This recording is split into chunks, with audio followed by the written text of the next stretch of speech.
Morning, all of you. Shubham Jane. Very happy that all of you following the classes sincerely because some of you are giving the feedback as well in terms of your doubts and clarifications. So it's a happy thing. Very happy with you. You're following your classes very, very sincerely. In fact, previous class, when you have attended or you have watched the previous class with respect to work, there were some queries that were raised by some of our friends that, so in the case of work positive, work negative, we have given some statements, right? Work done positive, what does it mean? Force supports motion. And the second one, total energy increases, and work done positive means work done by the body, by the system. And the three statements ಹೇಳಿದ್ದೀವಿ ನಾವು. Negative ಆದಾಗ we have given the other way around. ಇದಕ್ಕೆ exactly opposite ಹೇಳಿದ್ದೀವಿ. For the force opposes the displacement ಅಂತ, total energy of the system decreases ಅಂತ, work done on the body ಅಂತ ಹೇಳಿದ್ದೀವಿ. ಇವಾಗ ಈ ಮಾತು ಹೇಳಿದಾಗ ಒಂದು ಇಂಪಾರ್ಟೆಂಟ್ ಪಾಯಿಂಟ್ ಸ್ಟಾರ್ ಮಾರ್ಕ್ ಏನಿದೆ ನೆನಪಿಟ್ಕೊಳ್ಳಿ. All these statements I have told you with respect to motional aspects. Because ನಾವು ಮೊನ್ನೆ ಕೂಡ ಹೇಳಿದ್ದೀನಿ, ನಾವು ವರ್ಕ್ ಅಂಡ್ ಎನರ್ಜಿ ಬಗ್ಗೆ ಮಾತಾಡುವಾಗ, ಫೋರ್ಸ್ ಬಗ್ಗೆ ಮಾತಾಡುವಾಗ, our concepts are our background is motional aspect ಅಲ್ಲಿ ಮಾತಾಡ್ತಾ ಇದ್ದೀವಿ. The same work energy and different other forms of energy ನಾವು ಮತ್ತು ಕೂಡ ಮಾತಾಡ್ತೀವಿ. ಅಲ್ಲಿ ಬಂದಾಗ ಸಿಗ್ನಿಫಿಕೆನ್ಸ್ ನಾವು ಬೇರೆ ಥರ ಕೊಡ್ತೀವಿ. Okay, second one. The query of your friends were that, sir, physics ಅಲ್ಲಿ ನೀವು ಏನು ಹೇಳಿದ್ದೀರೋ ಅದು ಕೆಮಿಸ್ಟ್ರಿಯಲ್ಲಿ ಎಕ್ಸಾಕ್ಟ್ಲಿ ಆಪೋಸಿಟ್ ಹೇಳಿದ್ದಾರೆ ಅಂತ some of your friends have raised the query. What are those queries? And I will give you the answer at the end of the session. ಈ session ಆಗುವಾಗ ಎಂಡಲ್ಲಿ ನಾನು ಅದಕ್ಕೆ ನಿಮಗೆ ಕ್ಲಾರಿಫಿಕೇಶನ್ ಕೊಡ್ತೀನಿ, ರೈಟ್? ಸರ್ ಕೆಮಿಸ್ಟ್ರಿಲಿ ಬೇರೆ ಇರುತ್ತಾ, ಫಿಸಿಕ್ಸಲ್ಲಿ ಬೇರೆ ಇರುತ್ತಾ? ಅಲ್ಲ, ಎಲ್ಲ ಒಂದೇ ಇರುತ್ತೆ. But I will give you a clarification at the end of this video. So ಈ ವಿಡಿಯೋ ಕೂಡ ತುಂಬ ಚೆನ್ನಾಗಿ ವಾಚ್ ಮಾಡಿ, because whole lots of things regarding work and energy ನಾವು ಇವತ್ತು ಮಾತಾಡ್ತಾ ಇದ್ದೀವಿ. ನಿನ್ನೆ ಮೊನ್ನೆ ಏನು ಮಾತಾಡಿದ್ದೀವೋ ಅದಕ್ಕೆ ಇನ್ನು ಸ್ವಲ್ಪ ಆ್ಯಡ್ ಮಾಡ್ತಾ ಇದ್ದೀವಿ. It's a very very very essential and continuous topic ಅಂತ ನೆನಪಿಟ್ಕೊಳ್ಳಿ. ನಾವು ಬೋರ್ಡ್ ಮೇಲೆ ಇರುವಾಗ ಹೊಸ ಟೈಟಲ್ ನೋಡ್ತೀರೋ, ವಾಟ್ ಈಸ್ ದ್ಯಾಟ್ ಅಂದರೆ ಪವರ್. ನಾವು ವರ್ಕ್ ಬಗ್ಗೆ ಮಾತಾಡಿದ್ದೀವಿ. ಆ್ಯಂಡ್ ಎನರ್ಜಿ ಅಂದ್ರೂ ಕೂಡ ನಾನು ಹೇಳಿದ್ದೀನಿ, ಇಷ್ಟರ ತನಕ ನಾವು ಮಾತಾಡಿದ್ದು one and only form of mechanical energy, that is kinetic energy, not other forms of energy, right? Underline, yes, specifically we are studying in specific the mechanical energy ಅಂತ ಮರ್ತೋಗ್ಬಾರ್ದು. Now, power is a new title, ಹೌದಾ? ಒಂದು new definition. It is also nothing but work or ಎನರ್ಜಿನೇ. Power ಅಂದರೂ ಕೂಡ ವರ್ಕೇ, power ಅಂದರೂ ಕೂಡ ಎನರ್ಜಿನೇ. ಮತ್ತು ಯಾಕೆ ಸರ್ ಬೇರೆ ಹೆಸರಿಟ್ಟಿದ್ದಾರೆ? See, remember, in your kinematics you have defined 3 vectors. What is that? Displacement, velocity and acceleration, right? ನಾವು ವಾಟ್ ಈಸ್ ವೆಲಾಸಿಟಿ ಅಂದಿದ್ದರೆ ಕೂಡ, velocity is also a displacement, yes or no? Acceleration is also a displacement. ಹಾಗಾಗುತ್ತೆ sir ಅಂದರೆ yes, velocity is nothing but a displacement with a special relation with the time. Displacement to time jete special relation idre we call it as velocity. Adhe tara, if displacement has a specific relation with time, another specific relation with time, then we call it as acceleration. Velocity 5 metre per second ಅಂದರೆ ಅರ್ಥ ಏನು? ಅದು 5 metres ಹೋಗಿದೆ ಅಂತ ನೀವು displacement ಹೇಳ್ತಾ ಇದ್ದೀರಾ. But ಅದಕ್ಕೆ ಆ್ಯಡ್ ಮಾಡಿರೋದೇನು, 1 ಸೆಕೆಂಡಲ್ಲಿ 5 ಮೀಟರ್ ಹೋಗಿದ್ದೀರಾ ಅಂತ ಹೇಳಿದ್ದೀರಾ. ಆ ಯೂನಿಟ್ ಟೈಮಲ್ಲಿ ಏನಾಗಿದೆ ಅಂತ if you are writing, then that displacement you are calling it as velocity. Yes or no? Therefore now can we give a statement? Velocity is also a displacement, bracket ಅಲ್ಲಿ with a special relation with time. ಅದೇ ಥರ now power is also work, power is also energy with a special relation in time. ಇಲ್ಲಿ ಕೂಡ ನಾವು time ಜೊತೆ relate ಮಾಡ್ತಾ ಇದ್ದೀವಿ ಅಂತ ನೋಡ್ಬೇಕು, ಹೌದಾ? So let us see power ಅಂದರೆ ಏನು ಅಂದಿದ್ದೀವಿ ನೋಡಿ. The rate of doing work rate of doing work. The rate of doing work we call power ಅಂತ ಮಾತಾಡ್ತೇವೆ. Power. ನೋಡಿ, before we give any other statements and expressions, let us think about a common observation, common sense example. Supposing X and Y are two persons. I have considered X and Y are two persons. In fact, I have given both of them a load of 20 kg. I have given X a load of 20 kg. Y also I have given a load of 20 kg. Right. And I asked them to take this 20 kg load to the third floor of a building. On the building third floor ge ತಕೊಂಡು ಹೋಗಿ ಅಂತ X and Y ಗೆ ಹೇಳ್ತೀನಿ. So both are lifting 20 kg, Y is also lifting 20 kg. And both are going to the same third floor of the building. Suppose X goes to a height of 10 meter. Yes, 10 meter. So lifting is going to be to height 10 meter. Y also 10 meter. Y also 10 meter. Now the question is, the difference is X did this in 15 seconds and Y did this in say 9 seconds. Someone said like this. Now the question is that who did more work? Who did lesser work? What is the answer? Maybe there are maybe some of you thinking that yes, X did more work or Y did less more work or anything like that. Now what is the answer? Both did same work, same ಮಾಡಿದ್ದಾರೆ. Why? Because same load and same height. This is work against gravity alva. Work against gravity alva ಇದು. ನೋಡಿ, ಇವನು 20 kg 10 meter, ಇವನು 20 kg 10 meter. Therefore, in this example, what is our understanding? Work done by X is same as work done by Y. Ibru work same again. But what is the difference? Now, it is with respect to this last parameter. What is that? Time. X did it in 15 seconds and Y did it in 9 seconds. What does it mean? He has done this work in a speed manner, right? In a relative sense. Though both have done the same work with respect to time, Y did it earlier. Therefore, now we are taking work in relation with time.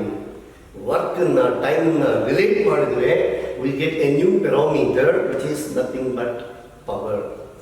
So work, the rate of doing work ಅಂದಿದ್ದೀನಿ ಅನ್ಕೊಳ್ಳಿ. Work and energy are one and the same ಅಂತ ಗೊತ್ತು ಹೇಳಬೇಕು. Therefore it becomes the rate of transfer of energy ಅನ್ನೋದು, because work and energy one and the same. Therefore power is nothing but work or energy with a special relation with time ಜೊತೆ relate ಮಾಡ್ತಾ ನಾವು work ಎನರ್ಜಿನ ಇನ್ನೊಂದು ರೂಪದಲ್ಲಿ ನೋಡ್ತಾ ಇದ್ದೀವಿ, right? So let us now give an expression. Hopefully ಇವಾಗ power ಅಂದರೆ Y power ಅಂತ ನಿಮ್ಗೆ ಅರ್ಥ ಆಗಿದೆ, ರೈಟ್? ಸೊ ನಾವು we are interested in rate of doing work. therefore now we are writing W by P. Power P is equal to work by time. This is nothing but energy by time. Now what energy ಅಂದಿದ್ರೆ ಅನ್ಕೊಳ್ಳಿ, ಇಲ್ಲಿ any energy, ಅದು ನಾವು ಇವಾಗ ಮಾತಾಡ್ತಾ ಇರೋದು in the present discussions we are talking about mechanical energy, but later it may be any other form of energy also. Work, mechanical work we are now discussing, and mechanical energy we are discussing, but in the latter stage it can be any work and it can be any energy also. So work W by T or energy by time. Now one more way. See, again I am telling you, don't say that we have a list of formulae in physics. Sir, 1, 2, 3, 4 ಈ ಥರ list ಬರ್ತಾ ಇದೆ ಅಂತ ಯಾರು ಹೇಳಬಾರ್ದು. Because already ಎಸ್ಟರ್ಡೇಸ್ definition W ಅಂದರೆ it is F bar dot S bar by T ಅಂತ ಬರ್ತದೆ. This I will write it as F bar dot S. S bar by T ಬರೆಯಿಲ್ಲ. What is this displacement by time? That becomes velocity vector. Therefore, now we can write power P equal to work done in unit time, the rate of doing work, which is nothing but force and velocity dot product of force vector and velocity vector F for dot V1. So ಮತ್ತು ನೋಡಿ power examples ಕೊಟ್ಟಿದ್ದಾರೆ ಅಂತ ಅನ್ಕೊಳ್ಳಿ. All power examples numericals ಯಾವಾಗೆಲ್ಲ ಮಾಡ್ತಾ ಇದ್ದೀರಾ, ಅದು conceptual question ಅಂತ ನೀವು ಅಂತೀರಾ, ಏನು ಮಾತಾಡ್ತಾ ಇದ್ರು ಕೂಡ ವೇರ್ ಇಸ್ ದ ಬಿಗಿನಿಂಗ್. ನಾವು ಕ್ವಶನ್ ಓದುವಾಗ ನಮ್ಗೆ ಎರಡು ಎಕ್ಸ್ಪ್ರೆಷನ್ ಫಸ್ಟ್ ನೆನಪಾಗಬೇಕು. It is work by time or time ಕೊಟ್ಟಿದ್ದ ಡಾಟಾನಾಗ ಏನಿದೆ, ವೆಲಾಸಿಟಿ ಇದೆ, ಫೋರ್ಸ್ ಇದೆ, ಆ ಥರ ನಂಬರ್ ಆಫ್ ಟೈಮ್ಸ್ ಹಿಡಿರೋ ಮಾತು ರಿಪೀಟ್ ಮಾಡೋಣ. Key words in the data, situation, ಯಾವ ಸಿಚುಯೇಷನ್, ಯಾವುದು ಕೀ ವರ್ಡ್ಸ್, ಅದಕ್ಕೆ which expression we are using. Practice ಮಾಡುವಾಗ ಈ ಥರ ಹೇಳ್ಕೋಬೇಕು. We need to teach ourselves. Practice means ಕ್ಲಾಸಲ್ಲಿ ಹೇಳಿರ್ತೀನಿ, ಬೇರೆಯವ್ರಿಗೂ ನನಗೆ ಮತ್ತೆ ಇನ್ನೊಮ್ಮೆ ಹೇಳ್ತಾ ಇದ್ದೀನಿ. What is meant by practice ಅಂದರೆ it is not simply spending time with books ಅಲ್ಲ. Preparation means, practice means teaching myself. ಪಾಠ ಟೀಚರ್ ಹಿಡಿದು ಕೇಳಿದ್ದೀನಿ, ಆಮೇಲೆ ಕೂತ್ಕೊಂಡು ನನಗೆ ನಾನು ಪಾಠ ಮಾಡ್ಕೋಬೇಕು. ಪರ್ಮನೆಂಟ್ 10 ವರ್ಷ ಆದಮೇಲೆ ಕೂಡ ನಿಮ್ಗೆ ಅದು ಇಲ್ಲಿಂದ ಹೋಗ್ಬೇಕಂದ್ರೆ ಎಲೆಕ್ಟ್ರಿಕ್ ಶಾಕ್ ಕೊಟ್ಟು ಹೋಗೋದಿಲ್ಲ. ನೀವು ನಾಳೆದು ಮರ್ತು ಹೋಗ್ತೀವಿ, ಆ ಫಾರ್ಮ್ನ ಮರ್ತು ಹೋಗ್ತೀವಿ, ಈ ಫಾರ್ಮ್ನ ಮರ್ತು ಹೋಗ್ತೀವಿ ಅನ್ನೋರಿಗೆ ನಾನು ಹೇಳ್ತಾ ಇದ್ದೀನಿ. ಪ್ರಿಪರೇಷನ್, ಪ್ರಾಕ್ಟೀಸ್ ಅಂದರೆ ಪೆನ್, ಒಂದು ಬುಕ್ ತಗೊಂಡು ನಾನು ಟೀಚರ್ ಏನು ಹೇಳಿದಾರೋ ನಾನು ಹೇಳ್ಕೋಬೇಕು, ಇದು ಹೀಗಿದೆ ನೋಡಿ, ಸಿಚುಯೇಷನ್ ಈ ಸಂದರ್ಭ ಇದೆ, ಈ ಸಂದರ್ಭದಲ್ಲಿ ಇದು ಬರೆದಿದ್ದೀನಿ, and what are the meaning of each and every term. Okay, every ಟರ್ಮ್ಗೆ ನನಗೆ ಮೀನಿಂಗ್ ಗೊತ್ತಾಗ್ತಾ ಇದೆ. ಈ ಥರ ಇರೋವಾಗ ಈ ಎಕ್ಸ್ಪ್ರೆಷನ್ ನೆನಪಾಗಬೇಕು. ಡಾಟಾನಾಗಿ ನೋಡಿ ಏನು ಕೊಟ್ಟಿದ್ದಾರೆ, ಟೀಚರ್ ಹೇಳಿದ್ರು ನಂಬರ್ 1, ನಂಬರ್ 2, ಅಷ್ಟಕ್ಕೆಲ್ಲ ಜಾಸ್ತಿ ಬೇಕಿಲ್ಲ. You will become a very confident person. ಮಾಡಿ ಪ್ಲೀಸ್. ಏನು ಮಾಡಬೇಕಂತ ಹೇಳಿದ್ದೀವಿ, coaching, self coaching, preparation, not simply spending time course. So force vector dot product velocity vector ಮಾಡಿದ್ರೆ ನಮಗೆ ಪವರ್ ಬಂದಿದೆ ಅಂತ ಕಾಣಿಸ್ತಾ ಇದೆ. ಒನ್ಸ್ ಅಗೇನ್ ಪವರ್ ಅಂದರೆ ವರ್ಕ್ ಆರ್ ಎನರ್ಜಿ ಅಂತ ಹೇಳ್ತಾ ಇದ್ದೀವಿ. Only thing is a special relation with time, therefore it is also scalar. Dot product ಬಂದಿದೆ, ಇದು ಕೂಡ scalar. So power is scalar, it is A scalar ಅಂತ ಬರದೆ ಹೌದು. ಆಮೇಲೆ ಇನ್ನೊಂದು ಮಾತು ಬರೆಯೋಣ, ಆಲ್ವೇಸ್ ದ ಯೂನಿಟ್. ಯೂನಿಟ್ ಇವಾಗ ಯಾರು ಬರೀಬೇಕು, ನೀವು ಬರೀಬೇಕು. ಯಾಕೆ ಏನಿದೆ ವರ್ಕ್ ಗೊತ್ತು ಆಲ್ರೆಡಿ ನಿಮಗೆ, ಏನಂತ ಝೌಲ್ ಅಂತ. ಕೆಳಗಡೆ ಟೈಮ್ ಇದೆ ಅಂದರೆ ಏನು ಬರೀಬೇಕು, ಸೆಕೆಂಡ್ ಬರೀಬೇಕು. ದೇರ್ಫೋರ್ SI ಯೂನಿಟ್ ಬರೀತೀವಿ. ನೋಡಿ, ನಮ್ಮ ಹಿಂಗಡೆ ಕ್ಯಾಮರಾಮ್ಯಾನ್ ಕೂಡ ಹೇಳ್ತಾ ಇದ್ದಾರೆ, ಬಿಕಾಸ್ ಅವ್ರು 1 or 2 days ಕೇಳಿದ್ದಾರೆ. ಈ is not A science student. ಅವರು ಕೂಡ ನಾವು ವೀರೇಶ್ವರ್ ಹೇಳ್ತಾ ಇದ್ದಾರೆ, ಜೌಲ್ ಸೆಕೆಂಡ್ ಅಂತ ಅವ್ರು ಹೇಳ್ತಾ ಇದ್ದಾರೆ. ನೋಡಿ, ಅಂಥದ್ದು ನೀವು ಯೂನಿಟ್ ಟೀಚರ್ ಬರೀಬೇಕು ಅಂತ ಎಕ್ಸ್ಪೆಕ್ಟ್ ಮಾಡಬಾರ್ದು. It is your duty, known to unknown. SI unit, is joule per second. ಇವಾಗ ಇದಕ್ಕೆ ಏನಾದರೂ ಹೊಸ ಹೆಸರಿಟ್ಟರೆ ಅದು ನಾನು ಹೇಳ್ತೀನಿ. And this is called WATT, watt. Watt ಯಾವುದೋ ಒಂದು ಮಾತು. WHAT ವ್ಯಾಟ್ ಅಲ್ಲ ಅಂತ ನನಗೆ ವಾಟ್ ಅಂತ ನನಗೆ ಇಟ್ಕೋಬೇಕು. ವ್ಯಾಟ್, W ಸ್ಮಾಲ್ ಲೆಟರ್ ಇದೆ, ಬರೆಯುವಾಗ ಸಿಂಬಲ್ ಆದರೆ ಕ್ಯಾಪಿಟಲ್ W ಅಂತ ಬರಿತೀವಿ. So SI unit of power is watt ಅಂತ ಬರೀತೇವೆ. ಓಕೆ, ಇವಾಗ ನಿಮಗೆ ಯಾವುದನ್ನ ಯೂನಿಟ್ ಬರ್ದಾಗ ಕೂಡ ನಾವು ಅದ್ರಾಗ ಫಿಸಿಕ್ಸ್ ಅರ್ಥ ಆಗ್ಬೇಕು. ಫಾರ್ ಎಕ್ಸಾಂಪಲ್ ಯಾರನ್ನ ಕೊಟ್ಟಿದ್ದಾರೆ ಅನ್ಕೊಳ್ಳಿ, ಪವರ್ ಇವು ನಿಮ್ಗೆ ಚೆನ್ನಾಗಿ ಬಲ್ಬ್ ತೊಗೊಂಡಿದ್ದಾರೆ ಅಂತ. ಬಲ್ಬ್ ಮೇಲೆ ಒಂದು ನಂಬರ್ ಕೊಟ್ಟಿರ್ತಾರೆ, ನೋಡಿದ್ದೀರಾ? ಇವಾಗ ನೀವು ಬರೋ ಬಲ್ಬ್ 7 ತೊಗೊಂಡಿದ್ದಾರೆ, ಅದ್ರ ಮೇಲೆ ಬರ್ದಿರ್ತಾರೆ 16 ವ್ಯಾಟ್ ಬಲ್ಬ್ ಅಂತ ಬರ್ದಿರ್ತಾರೆ, ನೋಡಿದ್ದೀರಾ? What is meant by 16 watt ಅಂದರೆ ಇವಾಗ ನಿಮ್ಗೆ ಅರ್ಥ ಆಗಬೇಕು. What is that? ವ್ಯಾಟ್ ಅಂದರೆ ಜೌಲ್ ಪರ್ ಸೆಕೆಂಡ್. ಅಂದರೆ ಆ ಬಲ್ಬ್ 1 ಸೆಕೆಂಡಿಗೆ 16 ಜೌಲ್ಸ್ ಆಫ್ ಎನರ್ಜಿನ ಕನ್ಸ್ಯೂಮ್ ಮಾಡ್ಕೊಳ್ತಾ ಇದೆ. ಅದು ಯಾವ ಎನರ್ಜಿ ಅಂದರೆ ಎಲೆಕ್ಟ್ರಿಕ್ ಎನರ್ಜಿನ ಕನ್ಸ್ಯೂಮ್ ಮಾಡಿಕೊಡುತ್ತೆ. ಅದು ಎಲೆಕ್ಟ್ರಿಕ್ ಎನರ್ಜಿನ ಲೈಟ್ ಎನರ್ಜಿಯಾಗಿ ಕೊಡುತ್ತೆ ಅಂತ ಅರ್ಥ ಆಗುತ್ತೆ. ಚೆನ್ನಾಗಿ ಅರ್ಥ ಆಯ್ತಲ್ಲ ಇವಾಗ? ನೀವು ಯೂನಿಟ್ ಕೂಡ ಅಷ್ಟೇ, ಯೂನಿಟಲ್ಲಿ ತುಂಬ ಫಿಸಿಕ್ಸ್ ಇರುತ್ತೆ ಅಂತ ಮರ್ತು ಹೋಗ್ಬಾರ್ದು. ರೈಟ್? ಎಷ್ಟು ಎನರ್ಜಿ ಕನ್ಸ್ಯೂಮ್ ಮಾಡ್ತಾ ಇದೆ, ಒಂದು ವಿಡ ತಗೊಳ್ತಾ ಇದೆ, ಇಲ್ಲ ಒಂದು ಸೋರ್ಸ್ ತಗೊಂಡಿದ್ವಿ ಕೂಡ ಅದು ಅಷ್ಟು ಕೊಡ್ತಾ ಇದೆ ಅಂತ ಅದು ನಮಗೆ ಅರ್ಥ ಆಗುತ್ತೆ. ಅದು ಕನ್ಸ್ಯೂಮ್ ಆಗ್ಬೋದು, ಜನರೇಟೆಡ್ ಆಗ್ಬೋದು, ಆ ಥರ. ಪವರ್ ಅಂದರೆ ವ್ಯಾಟ್ ಅಂತ ಬರ್ದಿದ್ದೀವಿ. ಆ್ಯಂಡ್ 1 more ಯೂನಿಟ್ ಬರೀಬೇಕು, ಅದರ್ ಯೂನಿಟ್ ಅಂತ ಇದ್ದೀವಿ. ಅದರ್ ಯೂನಿಟ್ ಅಂದರೆ ಅದು SI ಯೂನಿಟ್ ಅಲ್ವಾ ಅಂದರೆ ಅಲ್ಲ, CGS ಯೂನಿಟ್ ಅಲ್ಲ, other unit. This is A British unit. Other unit ಈಗಲೂ ಕೂಡ ನಮ್ಗೆ ನೆನಪಿದೆ. ನೀವೆಲ್ಲರೂ ನಿಮ್ಮ ಮನೆಗೆ ಪಂಪ್ ಯೂಸ್ ಮಾಡೋರು ಹೇಳ್ತಾ ಇರ್ತಾರೆ, 1 HP 5 HP motor, 10 HP motor ಅಂತ ಹೇಳ್ತಾ ಇರ್ತಾರೆ, ಹೌದಲ್ವಾ? What is that HP? That's called horsepower, which is the other unit of power, which is in practice even to this day. Yes, in fact, power when it comes to motors and all, watt ಜಾಸ್ತಿ ಏನು use ಮಾಡ್ತೀವಿ ಅಂದರೆ other unit is HP, which is a horsepower ಅಂತ ಮಾಡ್ತಾರೆ, which is horsepower. Because history, earlier days, in the good old days, to lift the coal they were using horses. This is what is horsepower. Now, supposing in the data you have a horsepower, but we should convert that into watt again. Horsepower to watt baribekalva. Adike remember, 1 horsepower is equal to 741 watt. 741.3 ಕೂಡ ಇನ್ನೂ ಬೇಕು ಅಂದ್ಕೊಂಡ್ರೆ 741.3 ಬೇಕು ಅಂದ್ಕೊಂಡ್ರೆ, but ಬೇಕಿಲ್ಲ 741 ಅದು at least use ಮಾಡಿ.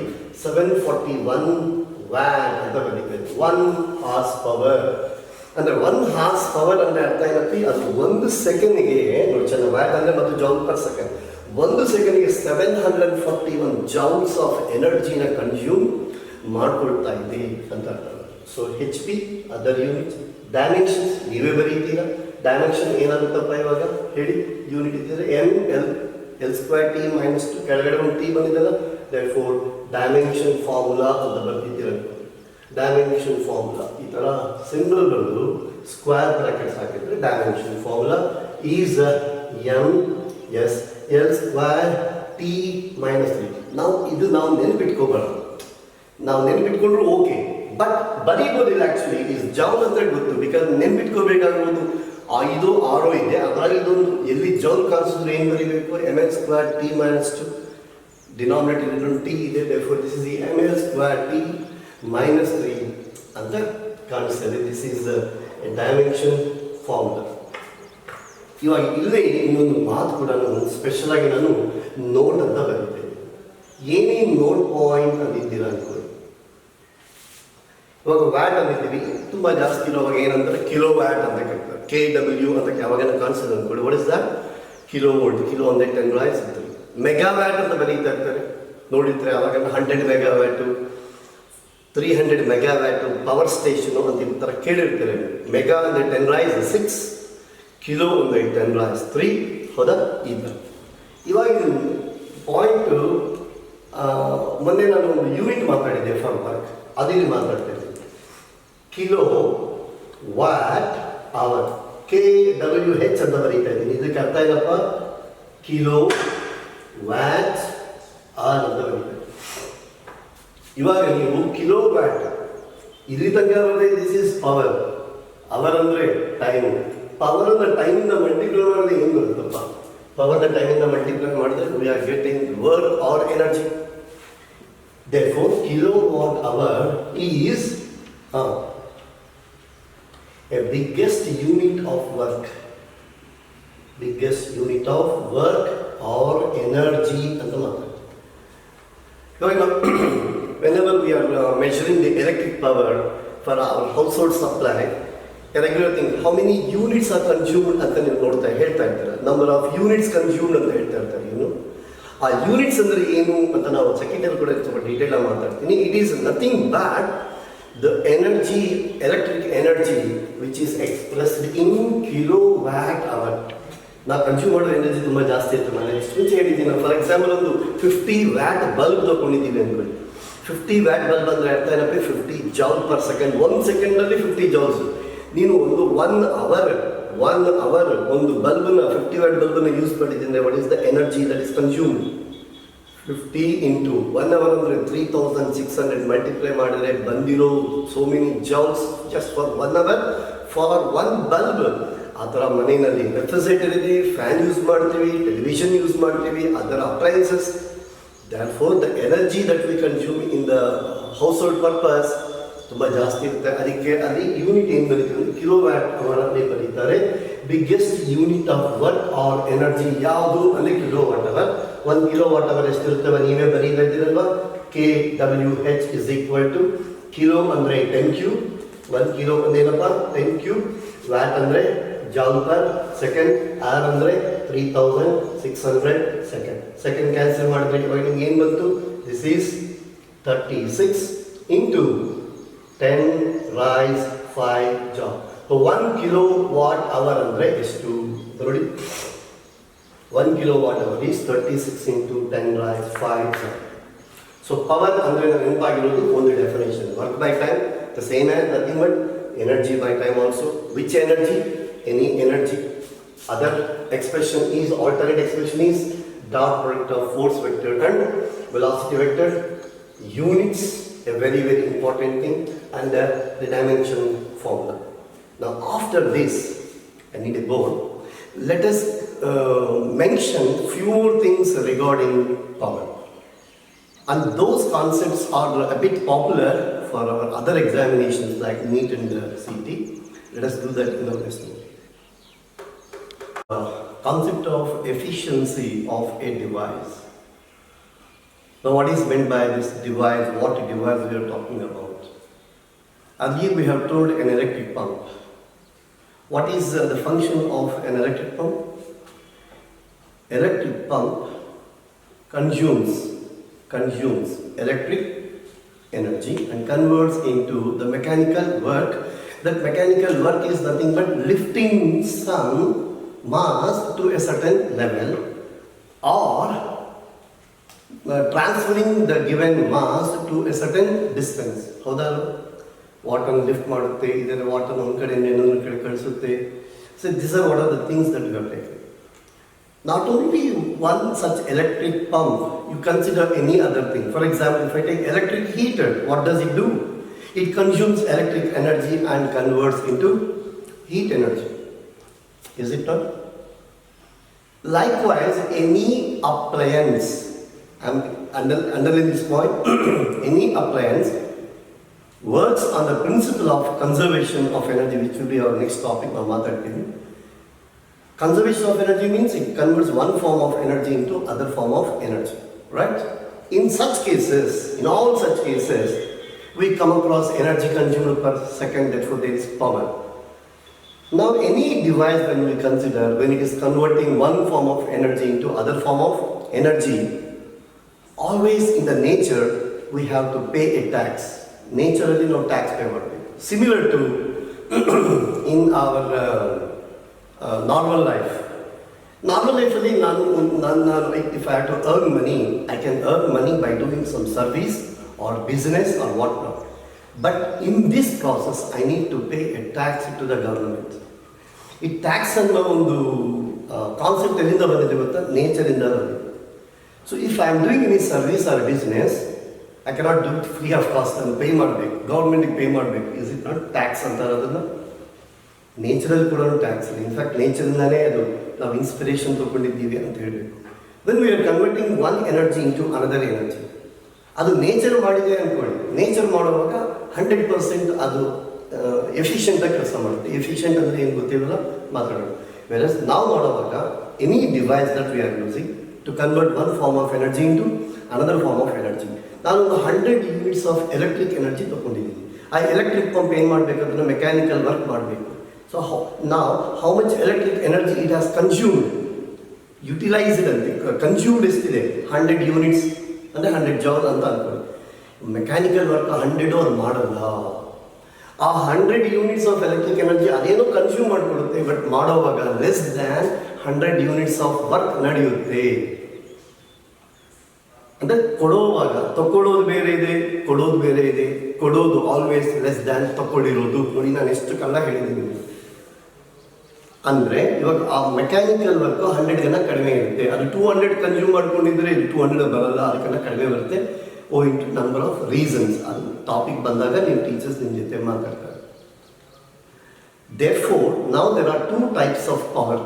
ಎರಡು ಪವರ್ ಇದೆ. ಒಂದು the power consumed by the device. Device ಎಷ್ಟು ಪವರ್ನ ಕನ್ಸ್ಯೂಮ್ ಮಾಡ್ತಾ ಇದೆ, ನುಂಗುತ್ತಾ ಇದೆ ಅನ್ನೋದೊಂದು ಪಾಯಿಂಟ್. ಎರಡೋದು utilised power. ಅದರಿಂದ ಎಷ್ಟು ವರ್ಕ್ ಮಾಡಿದೆ, ಆ ಬೇರೆ ಔಟ್ಪುಟ್ ಅನ್ನೋದಕ್ಕೆ ಎಷ್ಟಿದೆ ಅನ್ನೋದು ಎರಡೋ ಮಾತು. And that is what is called as a utilised power. So ನಾನಿವಾಗ ಇಲ್ಲಿ ಪವರ್ ಅಂತ ಮಾತಾಡಿದಾಗ when we are talking about devices ಎರಡು ಥರ ಇರುತ್ತೆ. What are those two names? The first name is, yes, rated power ಅಂತೀವಿ. Rated power. ಫಾರ್ ಎಕ್ಸಾಂಪಲ್, ಒಂದು ಇಷ್ಟು ಮುಂಚೆ ಹೇಳಿದ್ದೀನಿ ನಾನು, ಒಂದು ಹಾಫ್ HP ಮೋಟರ್ ತೊಗೊಂಡಿದ್ದೀವಿ ಅಂದ್ಕೊಳ್ಳಿ. ಹಾಫ್ HP ಅಂದಿದ್ದೀವಿ ಅಂದ್ಕೊಳ್ಳಿ. ಇಷ್ಟು ಮುಂಚೆ ಬರೆದಿರೋ ಪ್ರಕಾರ 741 ಅಲ್ಲಿ ಅರ್ಧ ಅಂದರೆ ಎಷ್ಟಾಗುತ್ತಪ್ಪ? 370 ಆಯ್ತಾ? ಆ 370.5 ಆವರೇಜ್, ಆ 370 ಜೌಲ್ಸ್ ಕನ್ಸ್ಯೂಮ್ ಮಾಡ್ತಾ ಇದೆ ಪರ್ ಸೆಕೆಂಡ್. ಬಟ್ ವರ್ಕ್ ಮಾಡುವಾಗ 340 ಕೊಡುತ್ತಾ ಅಂದರೆ ಕೊಡಲ್ಲ. ಇವಾಗ ಅದರ ಮೇಲೆ ಬರೆದಿದ್ದಾರಲ್ಲ ಒಂದು number, that is called as rated power, which is nothing but consumed power consumed by the device. ಅದು ಎಷ್ಟು ನುಂಗುತ್ತಾ ಇದೆ, ಅದೆಷ್ಟು ತಗೊಳ್ತಾ ಇದೆ ಅನ್ನೋದು ಕನ್ಸ್ಯೂಮ್ಡ್ ಪವರ್ ಅಂತ ಬರೀತಾ ಇದ್ದೀವಿ. ಅದಕ್ಕೆ ಒಂದು ಸಿಂಬಲ್ ಬೇಕಲ್ವಾ? ಆ ಸಿಂಬಲ್ ನಾನು PO ಅಂತ ಬರೀತಾ ಇದ್ದೀನಿ, P0 ಅಂತ ಬರೀತಾ ಇದ್ದೀನಿ, ರೈಟ್? ಸೊ ಒಂದು ಸಿಂಬಲ್ ಬೇಕಾಗಿತ್ತು, ನಾನು ಸಿಂಬಲ್ ಈ ಥರ other power we are mentioning for a device is utilised power. ಏನಂತ ಇರುವಪ್ಪ? ಯುಟಿಲೈಸ್ಡ್ ಪವರ್ ಅಂತ ಮಾತಾಡ್ತಾ ಇದ್ದೀವಿ. ಯುಟಿಲೈಸ್ಡ್ ಪವರ್ ಅಂದರೆ ಇದು ಯಾವುದು? ಇದು ಔಟ್ಪುಟ್. ರೇಟೆಡ್ ಪವರ್ ಅಂದಿದ್ದೀವಿ ಯಾವುದು ಅಂದರೆ ಇದು ಇನ್ಪುಟ್, ಅದು ತಗೊಳ್ಳೋದು, ಇದು ಕೊಡೋದು ಅಂತ ಮಾತಾಡ್ತೇವೆ. This is what is the output. And I am using the symbol, ಬರೀ P ಅನ್ನೋ ಸಿಂಬಲ್ ಯೂಸ್ ಮಾಡ್ತೀವಿ. P for utilised power, P0 for consumed power ಅಂತ ನಾನು ಇಲ್ಲಿ ಸಿಂಬಲ್ ಯೂಸ್ ಮಾಡಿದ್ರೆ, ನಾವು what is meant by efficiency. ಇದು ಕೂಡ ಮತ್ತೇನೋ ಫಾರ್ಮುಲಾ ಬರೀತೀವಿ, ಅವೆಲ್ಲ ಮಾಡ್ತೀವಿ. ಅದು ಬಿಟ್ಟು let us understand it in our common sense language. Suppose ಅದು ಡಿವೈಸ್ಗೆ ಅಲ್ಲ, we all should define efficiency for ourselves. If I am doing some service, some job or anything, I have to define my efficiency. As a student, you have to define your efficiency. And as management, Konnur sir has to define his own efficiency. As a Prime Minister, he should also define his own efficiency. So efficiency ಅಂದರೆ ಏನು? ಇವಾಗ ನೀನು ಕೆಲಸ ಮಾಡಿದ್ದೀಯಾ, ಆ ಕೆಲಸನ ನೀನು ಎಷ್ಟು ಬೆಸ್ಟ್ ಮಾಡಿದ್ದೀಯಾ ಅಂತ ಹೇಳೋದಕ್ಕೆ ಒಂದು ಮೆಷರ್ ಬೇಕಲ್ವಾ? That measure is what is called as efficiency ಅಂತ ನಿಮ್ಗೆ ಅರ್ಥ ಆಗಿರಬೇಕು. For example, you have prepared for an exam. ಒಂದು ಎಕ್ಸಾಮ್ಗೆ ಪ್ರಿಪೇರ್ ಆಗಿರ್ತೀವಿ. ನೀನು ಎಷ್ಟು ಪ್ರಿಪೇರ್ ಆಗಿದೆಯೋ ಎಕ್ಸಾಮಲ್ಲಿ ಹೋಗಿ ಬರೆಯುವಾಗ ಎಕ್ಸಿಕ್ಯೂಷನ್ ಅಂತ. ಪ್ರಿಪರೇಷನ್ ಆ್ಯಂಡ್ ಎಕ್ಸಿಕ್ಯೂಷನ್ ಎರಡಿದೆ. ಪ್ರಿಪರೇಷನ್, ಪರ್ಫಾರ್ಮೆನ್ಸ್ ಎರಡಿದೆಯಾ? ಸೊ ನೀನು ಏನೇನು ಪ್ರಿಪೇರ್ ಆಗಿದ್ದೀಯೋ ಅದೆಲ್ಲ ಪರ್ಫಾರ್ಮೆನ್ಸ್ ಆಗಿ ಕನ್ವರ್ಟ್ ಆಗುತ್ತಾ ಅಂತ ನೀನು ಕ್ವಶನ್ ಹಾಕೊಂಡಿದ್ದೀಯಾ ಅಂದ್ಕೊಳ್ಳಿ. ನಾವು ಹ್ಯಾವ್ ಎ ರೇಂಜ್. ತುಂಬ ಜನಕ್ಕೆ ಏನಾಗುತ್ತದೆ, ನಾನೆಲ್ಲ ಪ್ರಿಪೇರ್ ಆಗಿದ್ದೆ ಬಟ್ ಪರ್ಫಾರ್ಮ್ ಮಾಡೋಕ್ಕೆ ಆಗಲಿಲ್ಲ, ಸ್ವಲ್ಪ ಮಾಡಿದ್ದೆ, ಅದಕ್ಕೆ ಒಂದು 40% ಬಂತು, ಇನ್ನು ಸ್ವಲ್ಪ ಜಾಸ್ತಿ ಬಂದವನಿಗೆ 46% ಬಂತು, ಇನ್ನು ಸ್ವಲ್ಪ ಜಾಸ್ತಿ ಮಾಡಿದವನಿಗೆ 57 ಬಂತು, ಇನ್ನೂ ಜಾಸ್ತಿ ಮಾಡಿದವನಿಗೆ ಬಂತು, ಅದೇನೋ ಸ್ಟೇಟ್ ಟಾಪರ್ ಅಂತ ಹೇಳಿದ್ರು, ಅವ್ನಿಗೆ ಎಷ್ಟು ಬಂತು. ಅಂದರೆ ಅವನು ಮ್ಯಾಕ್ಸಿಮಮ್ ಎಫಿಷಿಯೆಂಟಾಗಿ ಪರ್ಫಾರ್ಮ್ ಮಾಡಿದ್ದಾನೆ ಅಂತ ಗೊತ್ತಾಗುತ್ತೆ, ಹೌದಲ್ವಾ? Input versus output is nothing but efficiency ಅಂತ ಅರ್ಥ ಆಗಿದೆ. Therefore, ಈ ಟಾಪಿಕ್ ಎಲ್ಲ ಆದಮೇಲೆ ನಾನು ಇವಾಗ ಡೆಫಿನೇಷನ್ಸ್ ಎಲ್ಲ ಬರೀತೀನಿ. This is the time for you today. You sit for a while and speak to yourself. ನಾನು ಇನ್ಮೇಲಿಂದ ಕೆಲಸ ಮಾಡುವಾಗ what should be the efficiency, ಅದ್ರ ಮೇಲೆ ನಾನು ಗಮನ ಕೊಡಬೇಕು. ಇವತ್ತು ಮಾಡಿರೋ ಕೆಲಸ ನಾಳೇನೂ ಮಾಡ್ತೀನಿ, but I should do it in much better way. I have to improve my efficiency because ಕಾಯಕವೇ ಕೈಲಾಸ. ಆ ಎಫಿಷಿಯನ್ಸಿ ಅಂದರೆ ನಥಿಂಗ್ ಬಟ್ ಇದೆ ಇಲ್ಲಿ ನನ್ನ ಪ್ರಕಾರ ಕೈಲಾಸ. ದೇರ್ಫೋರ್ ಇನ್ಮೇಲಿಂದ ನೀವು ಮಾಡೋ ಕೆಲಸದಲ್ಲಿ ನಿಮ್ಮ ಎಫಿಷಿಯನ್ಸಿ ನೀವು ಡಿಫೈನ್ ಮಾಡಿಕೊಂಡು ವೈ ಎಫಿಷಿಯನ್ಸಿ ಕಡಿಮೆ ಇದೆ, ಹೌ ಟು ಇಂಪ್ರೂವ್ ಅನ್ನೋದನ್ನ ನೀವು ತುಂಬ ಗಮನ ಕೊಡಬೇಕು. For that take the help of any of the elders of your choice. So how to improve my efficiency, very important. ಇಲ್ಲಿ ನೋಡೋಣ how efficiency define for a device. ನಾನು ಮತ್ತೆ ಹೇಳ್ತಾ ಇದ್ದೀನಿ, ಎಲ್ಲ ಡಿವೈಸ್ಗೂ ಬರುತ್ತೆ. ಅದು ನಾವು ಫಸ್ಟ್ ಇಯರಲ್ಲಿ ಮಾತಾಡುವಾಗ ಈ ಟಾಪಿಕಲ್ಲಿ, ಫಸ್ಟ್ ಇಯರಲ್ಲಿ ಬೇರೆ ಟಾಪಿಕ್ಸ್ ಮಾತಾಡುವಾಗ ಅಲ್ಲಿ ಬರುತ್ತೆ, ಸೆಕೆಂಡ್ ಇಯರಲ್ಲಿ ಎಲೆಕ್ಟ್ರಿಸಿಟಿ ಮಾತಾಡಿದ್ರೆ ಅಲ್ಲಿ ಬರುತ್ತೆ, ನಾವು ಹೀಟ್ ಆ್ಯಂಡ್ ಥರ್ಮೋಡೈನಮಿಕ್ಸ್ ಮಾತಾಡಿದ್ರೆ ಅಲ್ಲಿ ಬರುತ್ತೆ, ಎಲ್ಲ ಕಡೆ ಬರುತ್ತೆ. ಎಲ್ಲ ಕಡೆನೂ definition is the same. First symbol, ಎಫಿಷಿಯನ್ಸಿಗೆ ಸಿಂಬಲ್ ಈ ಥರ ಬರೀತಾರೆ. This is called eta. This is not N. ಈ ಸಿಂಬಲ್ ಎನ್ ಅಲ್ಲ, this a Greek symbol. We call it eta. ಏನಂತ ಬರೀತೀವಿ? Eta is the symbol. Yes. Eta is the symbol. We define it as, ನಾನು ಇಲ್ಲಿ ಬಂದಿದ್ದೇನೆ symbols ಪ್ರಕಾರ ಬಂದರೆ, this is nothing but utilised power by rated power ಅಂತ ಬರೀತಾ ಇದ್ದೀವಿ. ಸಿಂಬಾಲಿಕ್ ಆಗೋದು. ಇವಾಗ ಇದರಲ್ಲಿ ಇಂಗ್ಲೀಷ್ ನೀವು ಬರೀರಿ. Let me not write everything. ನೀವೆಲ್ಲ ಸುಮ್ಮನೆ ನೋಡಿಬಿಟ್ಟು ಬೈ ಹಾರ್ಟ್ ಮಾಡ್ಬೇಕು ಅನ್ಕೊಳ್ರಿ. ವಾಟ್ ಈಸ್ ಪಿ ಅಂತ ನಾವು ಬರ್ತೀವಿ. ಫಸ್ಟ್ ಇದು ರೇಷಿಯೋ. ಏನು ರೇಷಿಯೋ ಇದು? Ratio of utilised power to rated power or consumed power ಅಂತ ಕಾಣಿಸ್ತೇವೆ. ನಾವಿಷ್ಟು ಮುಂಚೆ ಹೇಳ್ದಂಗೆ in general P always less than P naught. Utilized power always less than consumed power. Therefore, efficiency is always less than 1. ಇದು ನಾವು ratio ಬರೀತೇವೆ. ಇದನ್ನು we get fraction into 100 ಮಾಡಿದರೆ ಏನು ಬರುತ್ತೆ? ಪರ್ಸೆಂಟೇಜ್ ಬರುತ್ತೆ. ಸಪೋಸ್ ನಿಮಗೆ eta is equal to some 0.78 ಅಂತ ಬಂತ ಅನ್ಕೊಳ್ಳಿ. What is the meaning of that? Efficiency is 78% ಅಂತ. ಇದು 1 ಅಂದಿದ್ದೀವಿ ಅಂದರೆ ಅರ್ಥ ಏನಂದ್ರೆ 100% ಅಂತ. ಮೀನಿಂಗ್ ಏನು? ಎಫಿಷಿಯನ್ಸಿ 1 ಅಂದರೆ ಅರ್ಥ ಏನು? 100%. ಲೆಸ್ ದ್ಯಾನ್ 1 ಇದೆ ಅಂದರೆ ಅರ್ಥ ಏನು? ಅದೇ ಮಾತಿಗೆ ಬರೀತಾ ಇದ್ದೀವಿ. Always efficiency always less than 100%. Always less than 100%. We cannot have efficiency of 100%. ಅದಕ್ಕೆ ರೀಸನ್ಸ್ ಎಲ್ಲ ಆಮೇಲೆ ಹೇಳ್ತಾರೆ. That will a beautiful concept afterwards. But ನೀವು ಇವಾಗ ಅದಕ್ಕೆ ಆನ್ಸರ್ ಹೇಳಬೇಕು ಅಂದರೆ ಏನು ಹೇಳ್ತೀರ ಅಂದರೆ, because it is the taxation of nature. Because when we are doing some transfer of energy, we have to pay something for the nature back. What is less than 100%? It can be 98% sometimes or even less than that, but never we can attain that efficiency of 100%. ಇವಾಗ efficiency ಅಂದರೆ percentage ಅಂದರೆ this are all numbers. Remember, ಇವಾಗ ಮತ್ತು ಹಿಡಿದೀವಿ ಈ ಥರ ಬಂದರೆ this is fraction multiplied with 100 you are getting. So this is regarding the power ಅಂತ ಮಾತಾಡ್ತೇವೆ. ದೇರ್ಫೋರ್ ಇವಾಗ ನಿಮ್ಗೆ ಅರ್ಥ ಆಗಬೇಕು ಅನ್ನೋದೇನು ಅಂದರೆ, ನಾವು ಎಲ್ಲೆಲ್ಲಿ ವರ್ಕ್ ಮಾತಾಡ್ತೀವೋ ಅಲ್ಲೆಲ್ಲ ಕೂಡ ಏನಂತೆ ಎನರ್ಜಿ ಮಾತಾಡ್ತೀವೋ ವರ್ಕ್ ಮಾತಾಡ್ತೀವೋ ಅಲ್ಲೆಲ್ಲ ಕೂಡ ನಮಗೆ ಕಾನ್ಸೆಪ್ಟ್ ಆಫ್ ಪವರ್ ಬರುತ್ತೆ. ಈ ಪವರ್ ಅನ್ನೋ ಕಾನ್ಸೆಪ್ಟನ್ನು ಪಿ ಅನ್ನೋ ಸಿಂಬಲ್ ಯೂಸ್ ಮಾಡಿದ್ದೀವಿ, ಪ್ರೆಷರ್ ಕೂಡ ಪಿ ಯೂಸ್ ಮಾಡಿದ್ದೀವಿ. ಇವೆಲ್ಲ ನಾವು ಕನ್ಫ್ಯೂಸ್ ಆಗಿದ್ದೀವಿ. ಈ ಥರ ಲ್ಯಾಂಗ್ವೇಜ್ ಯಾರು ಮಾತಾಡಬಾರ್ದು. ಸೊ ದಿಸ್ ಈಸ್ ಪವರ್ ಅನ್ನೋ ಒಂದು ಟಾಪಿಕ್ ಬಗ್ಗೆ ಮಾತಾಡ್ತೀವಿ. ನಾವು ಅವರ್ ನೆಕ್ಸ್ಟ್ ಟಾಪಿಕ್ ಪವರ್ ಆದಮೇಲೆ ಇದಕ್ಕೂ ಎಕ್ಸಾಮ್ಸ್ ಮಾಡಬೇಕು. I will do some numericals for this and ಇದ್ರ ಮೇಲೆ board CET and NEET examples ಮಾತಾಡ್ತೀವಿ. Because already we have told you, from next week onwards, you will be receiving additional videos for your coaching classes also. Yes, underline ಮಾಡ್ಕೊಳ್ಳಿ. next week in the coaching classes ಕೂಡ ಬರುತ್ತೆ. each subjects 3 videos per week ಬರುತ್ತೆ. with assignments ಕೂಡ ಬರುತ್ತೆ. with assignments ಬರುತ್ತೆ. ನೀವು ಮಾಡುವಾಗ ನಿಮ್ಮ ಹತ್ರ ಅಸೈನ್ಮೆಂಟ್ ಅವ್ರ ಕಾಲೇಜವ್ರು ಸೆಂಡ್ ಮಾಡಿರೋ ಶೇರ್ ಮಾಡಿರೋ ಅಸೈನ್ಮೆಂಟ್ಸ್ ಇಟ್ಕೊಂಡು ನೀವು ಪ್ರಾಕ್ಟೀಸ್ ಮಾಡ್ತೀರಾ. ಓಕೆ, ಅದರಲ್ಲಿ ನಾವು ಮೋರ್ ನಂಬರ್ ಆಫ್ ಎಕ್ಸಾಂಪಲ್ಸ್ ಮಾಡೋಣ. ಇಲ್ಲಿ ಕೂಡ ಮಾಡ್ಬೋದು. ನೆಕ್ಸ್ಟ್ ಕ್ಲಾಸಲ್ಲೂ ಆಮೇಲೆ ಕ್ಲಾಸಲ್ಲೂ ನಾನು will do some examples on power. ನಾವು for the sake of the length of the video here I just give a stop for this video. Power ಕಾನ್ಸೆಪ್ಟನ್ನು ಚೆನ್ನಾಗಿ ಪ್ರಾಕ್ಟೀಸ್ ಮಾಡ್ಕೊಳ್ಳಿ. In our next class, one of the most intelligent and beautiful topic in the science and in the physics mathematics, that is the concept of potential energy. What a topic adu nijwala physics avare helbeku. We do that in our next video. Prepare well. I have told you preparation means self coaching. Make a good notes, make a very very good notes. Underline ಮಾಡ್ಕೊಂಡು ಮತ್ತು ಹೇಳ್ತಾ ಇದ್ದೀನಿ. Though I am telling you every day basis, ಎಷ್ಟು ಜನ ಇದನ್ನು follow ಮಾಡ್ತಾ ಇದ್ರು ಅದು ಕೂಡ ನೋಡ್ಕೊಳ್ಳಿ. Please make A very very good notes.